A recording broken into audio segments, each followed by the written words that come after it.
Hey, Pastor Steve Waldron. I hope you're having a great day or night in Jesus. Thank you so much for being with us. We've, in our morning videos the last several weeks, off and on, been doing a creation series. So God is our creator. Thanks for being here. We're using as our discussion starter In the Beginning by Dr. Walt Brown, PhD from MIT.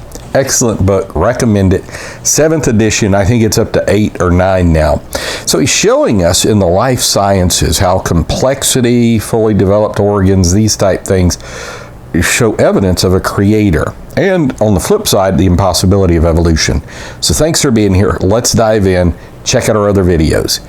All right, so complex molecules and organs. This is our discussion starter. Many molecules necessary for life, such as DNA, RNA, proteins, as they say sometimes, are so complex that claims concerning their evolution are questionable. Furthermore, such claims lack experimental support.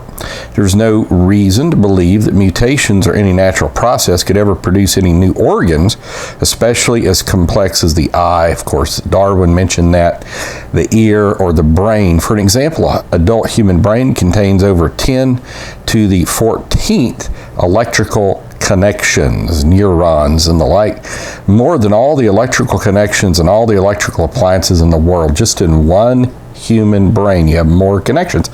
So the thing would be, how would this evolve? How would this gradually go from simple to complex? And the connections, partial connections are not going to work. It has to be fully formed, fully filled, just as we see in the geologic column. So we don't see the chains, we see fully formed, fully filled at the lowest levels. The human heart, a 10-ounce pump that will operate without maintenance or lubrication for about 75 years, is another engineering marvel. How could that, with the entire circulatory system, evolve? We couldn't. How could a strand of DNA evolve? Couldn't. These are extremely complex things that were something that happened in Genesis 1, creation of Adam and Eve. And then he goes into fully developed organs. So all species appear fully developed, not partially developed. Why aren't we seeing evolution happen today? Macroevolution. They show design. There are no examples of half-developed feathers, eyes, skin, tubes, arteries, veins, intestines, or any of thousands of other vital organs. Tubes that are not 100% complete are a liability. So are partially developed organs like a liver, pancreas. For example, if a leg of a reptile were to evolve into a wing of a bird, it would become a bad leg long before it became a good wing. So they're like, okay, you have the leg of a reptile.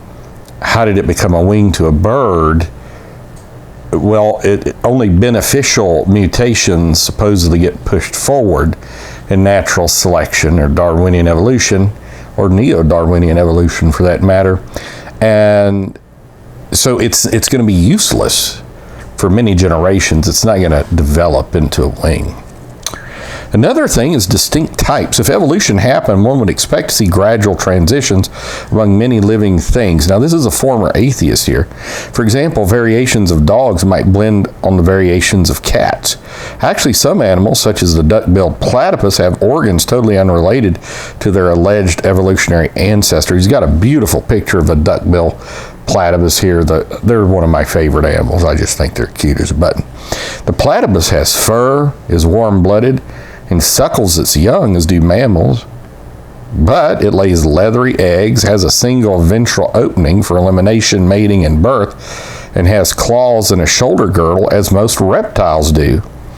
The platypus can detect electrical currents, AC and DC, as some fish can, and has a bill like a duck, a bird. It has webbed forefeet like an otter, a flat tail like a beaver.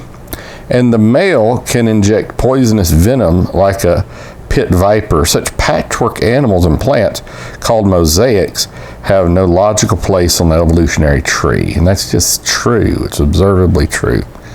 Appreciate Tucker coming out with that. There is no direct evidence that any major group of animals or plants arose from any other major group. Species are observed only going out of existence, extinctions never coming into existence.